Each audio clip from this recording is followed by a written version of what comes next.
Namitas ng mais si Mr. sa superstore. Nagluto tayo nitong tinola para sa ating cooking vlog at masarap na almusal dahil dilis at saka itlog na meron pa tayong Pinoy delicacies para sa ating dessert. Yan guys, tingnan nyo, si Mr. na nagtuloy nitong ating pagluluto. Ganito nga pala style natin ng pagluluto ng tinola. Gigisahin natin ang sibuyas, bawang at luya. Ang luya nakakapagdagdag ng sarap sa tinola.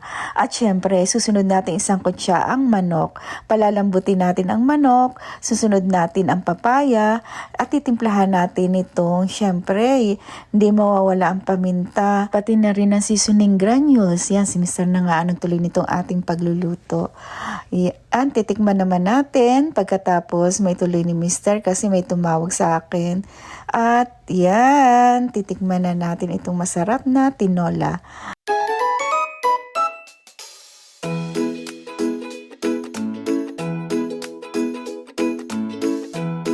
Dahil napakasarap nitong ating nilutong tinola, tayo ay magra-rice. At kayo guys, samahan nyo akong kumain itong masarap na tinola. Lalo na't umuulan-ulan dyan, magluto na rin po kayo ng ganitong recipe. At siyak magugustuhan ng buong pamilya. Alam nyo ba guys na hindi lang naman papaya ang pwede nyong ilagay, pwede rin ang sayote. At depende kung gusto niyo pang lagyan ng tanglad para mas mabango ang inyong tinola. Pwede niyo ding i-fried ang chicken bago niyo lutuin. Iyan guys, ang ating food vlog for today. At nag-grocery nga kami ni Mr. dahil weekend. So, nag-stocks tayo ng ating mga food.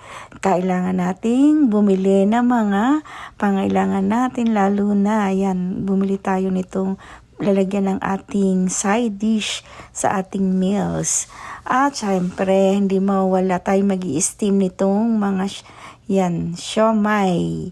At saka si Mr. ay nakakita ng mais, kaya namitas muna siya ng mais. Marami din ditong maisan sa Manitoba kasi farming nga dito ang lugar natin, ay probinsya din. At ang ating naging almusal nga pala ay itong dilis at saka itlog. Napakasarap nitong dilis, lalo na mimis natin kumain ng ganito.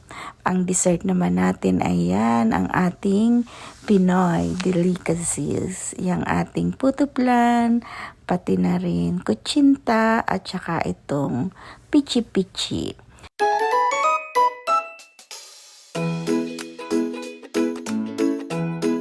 Nagluto rin tayo nitong tomato pasta para sa ating pangmerienda.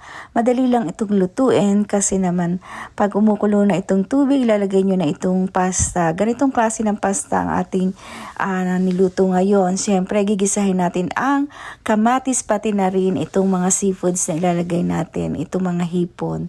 Ayan, ang ating kamatis ay medyo manibalang pa, galing sa garden. Pero pwede na rin yan. Tapos titimplahan natin ng seasoning granules. Yan. Tapos ihahalo na natin itong ating pasta. Madali lang itong lutuin itong ganitong klase ng pasta kasi madali lang siyang lumamig. Lalagyan din natin ng veggies itong ating pasta at broccoli ang ilalagay nating pasta. Mas maganda kasing ilagay ang broccoli sa ganitong klase ng pasta. So, masarap itong kasi lalagyan pa natin ng keso. Kahit na anong klase ng keso ang ilagay, mozzarella, yan, cheddar cheese, ayan, depende sa inyo. At masarap na itong ating pangmerienda. Hanggang sa muli, sana nagustuhan nyo ang ating food vlog for today. Bye-bye!